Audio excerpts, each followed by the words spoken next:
everybody. Welcome back to Level Uploading, Fightful and Space Facts with yours truly, Shay. Hey y'all. So this message is one that I am fighting the feeling of and facing the fact of, and you might be able to relate yourselves. You guys let me know if it's something that you can relate to. I feel like it is something that I've definitely been convicted of myself, and so I just want to kind of share that with you all. So, the spirit of addiction. The spirit of addiction is literally running rampant in our society today. And like, when people think about addiction, people think about, crack cocaine or mollies or perk 30s, whatever. They think about alcohol. They think about gambling and things like that, but they have a set way that they see it. And we don't even understand how sneakily it creeps into our lives. So recently I had to come to the realization that addiction, I have an addictive personality as it is, but I had to come to the realization that I had been groomed into addiction at a very early age. So my addiction that I would say is two things that I can really pinpoint that I would consider an addiction. It's hard to admit. It was hard for me to admit, but now that I have fully addressed it, I've actually been able to receive some deliverance from it, and it's helpful. So maybe it can help someone who might be in denial, who might really not want to admit it, who might feel shame about it. Maybe this will help you to understand that literally half the battle is admitting it so that you can confront it. If you stop running from it, you can actually, overcome it. Of the stuff that is running behind us, that we're running from and scared of, is usually a lot less intense than what we think it is. It seems a lot more scary as we're running, but when we actually stop and say, you know what, I'm tired, and face that bully or face that scary thing, 9 times out of 10, not always, but 9 times out of 10, it's nowhere near as bad as we thought it was. And that's just some food for thought for you. So anyway, 2 things addiction wise for me. So I would say internet. I have literally been on the internet. I am a millennial. I am 35 years old. I literally have been around for every stage of the computer, evolution. From when we had those big box IBMs, in our computer rooms in grammar school, that was actually like connected. The keyboard was actually connected to the computer. To when schools started to evolve and get better monitors, and we got the colorful Mac, what do you call the Mac, not the MacBooks, the iMac computers, to my mom buying us a computer, which was very helpful. It was completely a help in school. We had the dial-up internet access and things of that nature. But I've literally been a part of that my whole entire life, probably from age 7. No, not even then, because I was playing with computers when I was in kindergarten or first grade. So 5, since I was 5. I'm 35. So you have to understand that computers, technology, the internet, that has been a part of my life for 30 of the 35 years that I've been on this earth. There was a time in my life where I was very, it was an addiction. Me and my sister used to argue over the computer, but mostly because I was hogging it, because I was, on chat rooms, and I messaged my friends from school, and what do you call it? AIM.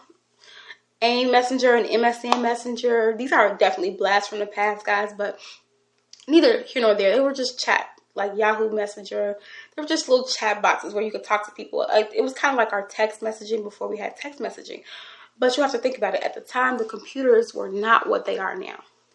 So you had to be, you know, on the computer. You had to be off the phone or on the computer, because at one point you couldn't be on the dial-up internet without, you know, holding up the line for the, you know, for your landline. For you youngins that don't know what a landline is, it's just a house phone. We do not care. But anyway, I've been on there for my whole entire life, literally. And then you have to think about it. Cell phones aren't what they used to be. And so there was a time in my life where I rebelled so much. My friends used to dog me out, talk about me, because I rebelled against the technology and the leash that the phone became. Like, even when I did get a cell phone, I would get the most basic cell phone. Like, as long as I could text, it don't have to be touchscreen. You don't have to have internet access.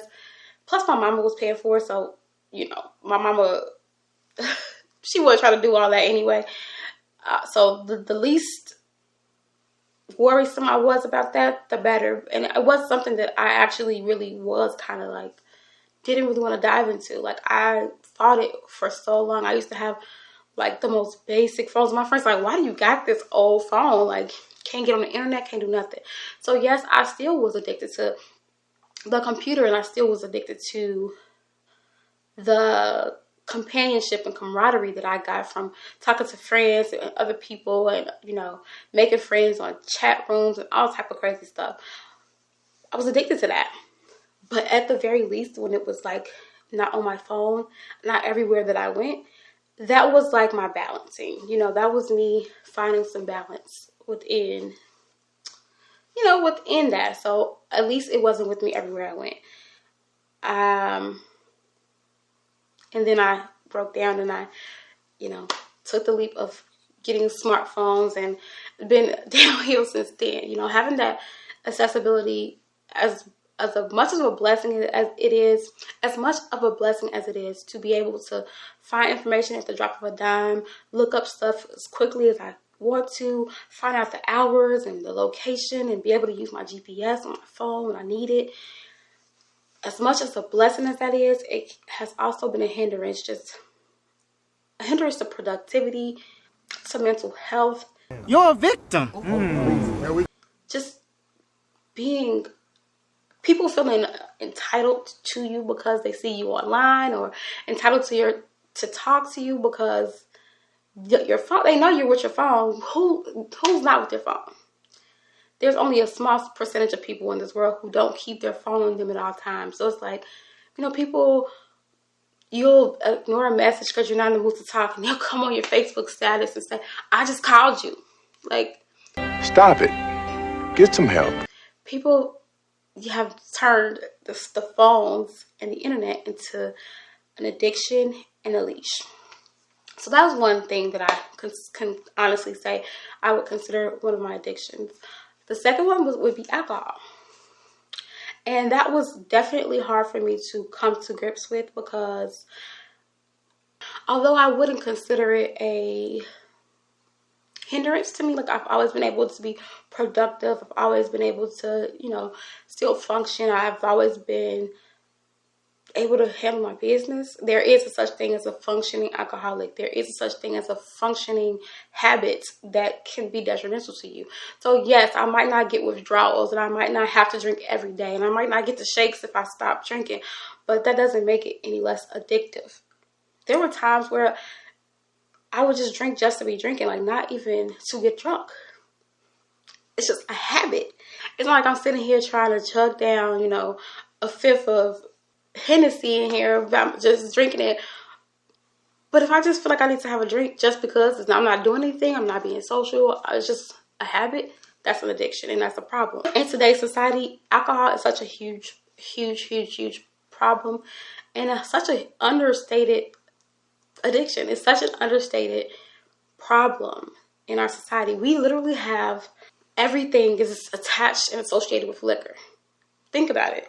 We have sip and paint, sip and paint, sip and shop, sip and talk, sip and cry, sip and work out. That is actually a thing, y'all. I seen a workout session that had wine. Anyway, I'm not even gonna go there. Like, that's so counterproductive. It's like sip and eat, sip and chill, sip and watch a movie, Netflix and chill with a bottle. Like, everything that we do in society is revolving around alcohol in some way or shape or form. Like, to the point where you can't even go out to dinner without being like, oh, can I get your drink menu? Let you go to a place that don't have drinks. You're going to be like, oh my God. That is absurd. And for me personally, I did not realize that I was kind of groomed into it. The reason being, first time that I ever was drinking or, got into a state of complete intoxication, I was with a boyfriend who was significantly older than me, and it just progressed, and it just progressed, and it just progressed, and it just progressed, and it's like, you look up one day, and it's like a part of your, I wouldn't say daily, but it's just a part of your, like a ritual almost, like, you're a victim. oh, it's Friday, let me hit the liquor store, let me do this. Like, you're not even considering if you're going to be social, if you're going to actually be out doing anything, if you even desire to drink. A lot of times you're just doing it out of habit. And I'm speaking about myself as well. Specifically, actually, I'm speaking about myself. And so that was something that I had to come to grips with and just take to God. I had to take it to God. I had to seek deliverance for it. And I'm proud to say that I haven't drank, I think it's been about three. I don't really keep up with time. Time isn't real. What? Bro, what are you talking about, man? But I think it's been like 3 weeks since I have drank. And even before then, I had slowed down significantly. Just kind of like was trying to safely, I don't even want to say it like that, wean myself off. I'm paranoid sometimes, y'all. I'm a hypochondriac, and I was seeing people talking about, them stopping drinking cold turkey and like having medical problems. So I was like slowly weaning myself, down to nothing. And like I said, I haven't had anything to drink in 3 weeks. So good to have a sober mind. So good to just be completely within myself. We consider alcohol is called spirits for a reason. So, and for me, as I take my step towards true and full deliverance, I can't be messing around with any type of spirits, okay? The fun ones or the unfun ones. The spirit is not, if it's not the Holy Spirit, I don't want any parts of it right now. I know that's right. That's just not a part of my journey. Now, I'm not going to say that I'm never ever going to drink again. I don't know what God has, in store for me. This just might be a season of release so we can get control of it, over it, and not have unhealthy habits with it, because anything can be addiction. I don't know what it's gonna look like, but I know that I'm in a great place with it. I don't miss it. I'm able to think clearly, talk to God more clearly, and I love it. So as I continue on my path, I'll keep you guys updated. Okay. And if you see me drinking, I stick to my little wine glass, y'all. I ain't gonna lie. But this is actually a non-alcoholic, I guess they have like non-alcoholic drinks, like seltzer, whatever you call it. This is actually blood orange and elderflower. It's really good. But it has 0% alcohol. I guess it's like for the people who really are connected to drinking and socially drinking, and they don't want to feel awkward, when they're out and about and everyone's holding their glass or whatever. I've been making ices and smoothies and slushies and all type of stuff. But anyway, neither here nor there. Another addiction that I see, and this is not pertaining to me, but just something that I see that's very under addressed, I would say that would be gambling. FanDuel fans. Yes, FanDuel fans, I'm talking to you. And now, you know, once upon a time, we used to think of gambling like you're at the casino all day, you're buying lottery tickets all day. But now our trusty, dusty phones are always in our hands, and we're even more addicted to it. Like, at least back in the day, you had to actually go to the casino. You had to actually go to the liquor store to get scratch offs and ticket, what do you call it? Lottery tickets. You only had a 5-minute lottery drawing on the news, and that was the extent of it. And even that was still bad. But now you can sit and scroll and make bets and make parlays, and I don't even know the terms. I'm just saying stuff I've heard all day long on your phone, and it never stops. A lot of this stuff goes back to the phones, to be honest with you. The phone addiction is the main addiction over the umbrella of most of this stuff.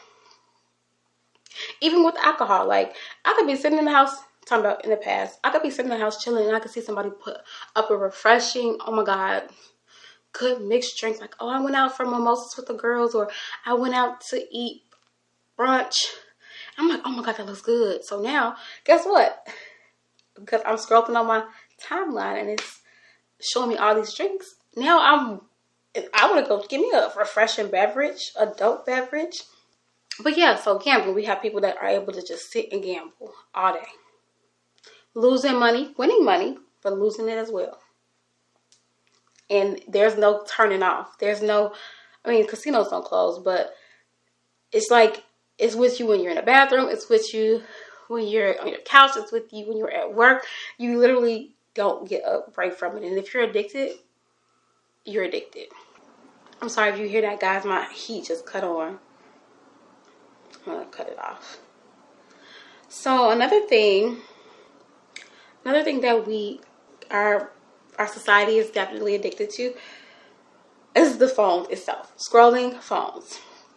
Now, it's one thing you're bored, and I'm not even saying that that's a good productive use of your time, but okay, I'll give you that. You're bored, nothing's going on. You might want to scroll.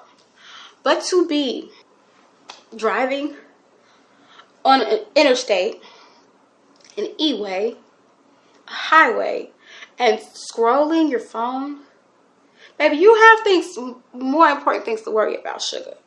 You got more important things to worry about. You're not bored. You're actually very busy. The way the drivers are driving out here and you're scrolling your phone, it's no wonder that there's accidents every 5 to 10 miles of people just scrolling. Not even like, and I'm not saying that this is right, because no, you should not be on your phone for any reason, especially if you don't have hands-free. Or you're not even like, oh, let me send this quick text at the red light. You're literally mid-driving and scrolling your phone.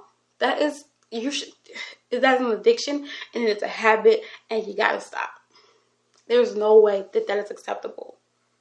Like, you're not even looking for anything. You're not even trying to communicate. You're literally just bored while you're driving. Like, that's insane to me. People scrolling their phone, they get up on Sunday morning, get dressed, and their Sunday best, go to church to scroll their phone. What? In what world does that make sense? And I'm not talking about kids. I'm not talking about children. I'm not talking about pubescent people. I'm talking about grown people who drove themselves to church. Like, you weren't dragged there, you know, you got up, put your clothes on, and then you're sitting in the middle of the sermon, scrolling your phone and IG and Facebook. It's an addiction, baby. You don't even care what's going on half the time. It's an addiction. We have to realize it. Another one, I'm gonna be all in y'all business. Y'all ain't gonna like me for it, but I don't really care. Food. All the foodies out there. I'm not a foodie. I enjoy a nice meal, but I'm not a foodie. To me, eating is very much a chore. We'll see how I feel after this surgery. Maybe I might get hungry. I might have some more room after these fibroids are gone. But for a long time, food has really just been a chore. Having to think of what to eat, what to what I want to make, what's going to go with it, what's going to mix with it, what flavor I'm going to have, what season I'm going to have. Like, it's just a lot. Just give me some mana, okay? Just give me some mana. I'm tired. Drop some mana down for me so I can stay alive and move on with my day.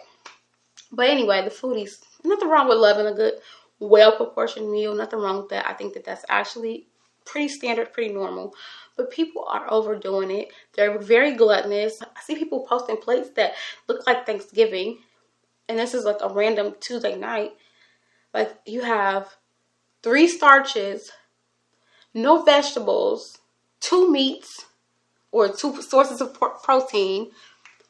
Like, gluttony. We're not even going to get on that, but just saying, food addiction is real. You can't even do anything without thinking about food. Like, what are we going to eat? Where are we going to eat at? All your vacations are based around food. All of your rest time is thinking about what you're going to eat next. If you're not scrolling the phone or having a mimosa, you're stuffing your face. It's an addiction. And it's not that you're addicted necessarily to actually eating in the food. Yes, you like good food. Yes, it's delicious. You're addicted to how you feel. You're addicted to that dopamine or whatever it is that is released when you get that good meal. And then guess what? As soon as you are stuffed to capacity, that feeling is gone. So now, an hour or 2 later, you're feeling down again. So guess what? You have to go and stuff your face again. I'm just being real. I still love y'all. I'm just saying. It's an addiction. It's a habit. It's not even... Realistically, a lot of times people don't even... They just want to feel that happiness that they get from a good meal. They want to feel connected to something. And I get it, but we have to address the fact that it really is an addiction. Another thing y'all not going to like me about, attention goes with the phones. It goes with the phones. Like, everybody wants to get validation and confirmation from these outside sources, even if we don't want to admit it. And these people really might care about you, but they don't hold your worth. But we place so much of our self-worth on the attention of others. And we're addicted to it. We try to make bigger moves, make boss moves, make big plans, pop out, break the internet so that we can get that surge of attention. It's just real. Okay, I got 2 more and then I'm done, y'all. Y'all can drag me if y'all have to in the comments. I'm okay with that. Adult explicit material. And also self-pleasure. Masturbation, whatever you want to call it. Yeah. And guess what that all goes down to? Phones. The portability of the internet, the portability of access to this type of materials. At one point, you used to have, you have to watch it in a VCR video and sneak it. And, you know, now you can put in your headphones, be in your room with your screensaver or your phone on dim, and nobody would be none the wiser. It's an addiction. It's a habit. You want that burst of dopamine. You want that burst of release. That's what you're addicted to.